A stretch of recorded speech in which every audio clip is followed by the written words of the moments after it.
Ladies and gentlemen, distinguished colleagues, I'm here again today with another exciting topic for you. Today, we'll be looking at summarizing a class. Summarizing a class. To start with, I want us to look at this analogy. Summarizing a class is like scoring a goal on a sporting pitch. What's your take on that? Okay, so for me, I agree with that analogy that summarizing a class is like scoring a goal in a sporting pitch because it represents that moment where all the efforts, the strategy, the teamwork, where they all come together to achieve the intended outcome. We all know that in the world of sports, every player understands that the true measure of effort is when that goal, that moment the ball hits the back of that net.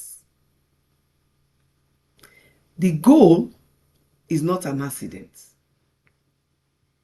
It is the result of the strategy, the coordination, the timing, and purposeful of the play. So in the same way,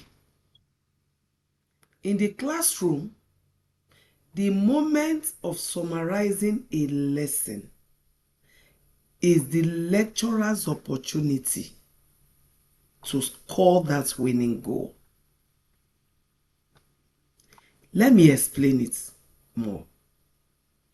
You know, throughout the match, the players run, they pass, they defend, they coordinate, work together as a team before a goal can occur. Likewise, during the class, throughout a class, we introduce concepts,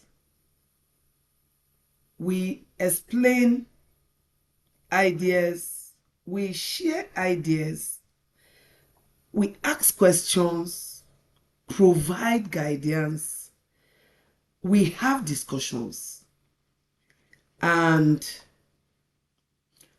sometimes we correct misconceptions. So we work hard to move students from confusion to clarity. But as we all know, a football match without a goal sometimes feels incomplete. So, a lecture without a summary also makes learning feel as if it's incomplete. So the learning is hanging in the air, is unfinished, is unanchored, and unclear. So summarizing a class is that finishing touch. It is where everything we've taught comes together in a single moment of clarity. So,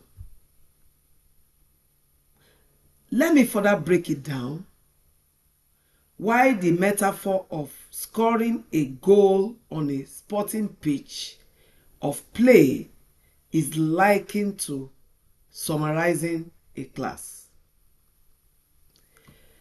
The first one is that summarizing a class clarifies an achievement. So it's like when the team scores, the scoreboard changes, something meaningful has happened. The same way, When we summarize, students immediately, they are able to see the score. They are able to ascertain what they learned, how it all fits together, and even why it matters.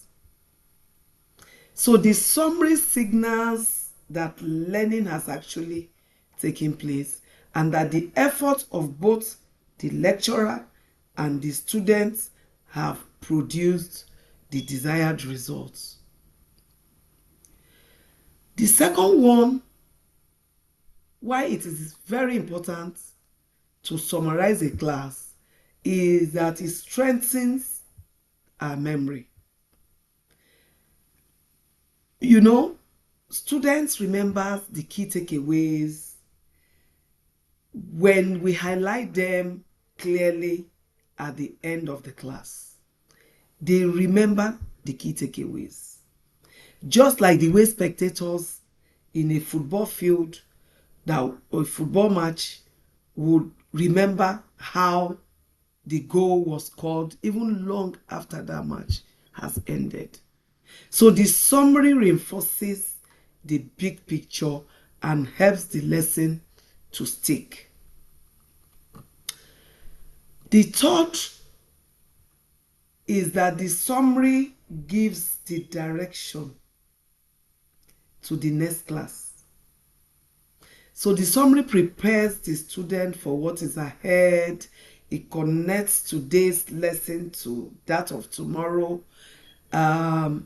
It sets expectation for further reading and reflection practices that prepares the student for the next lesson or the next class.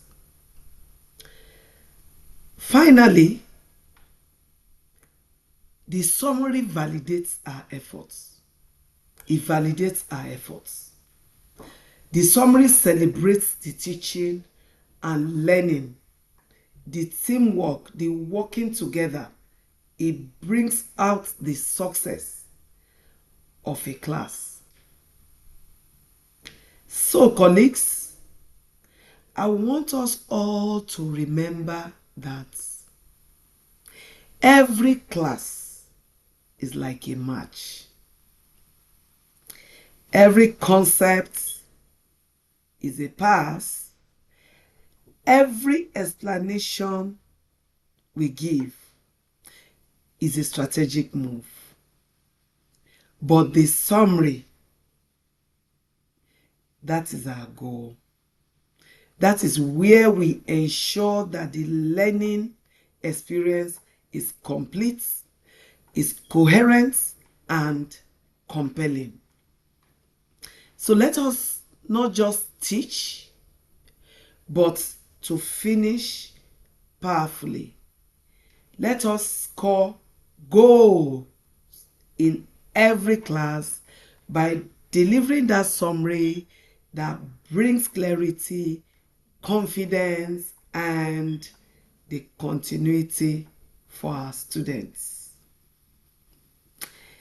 Thank you all for joining me again this week, and I'll see you all next week. Thank you and remain blessed.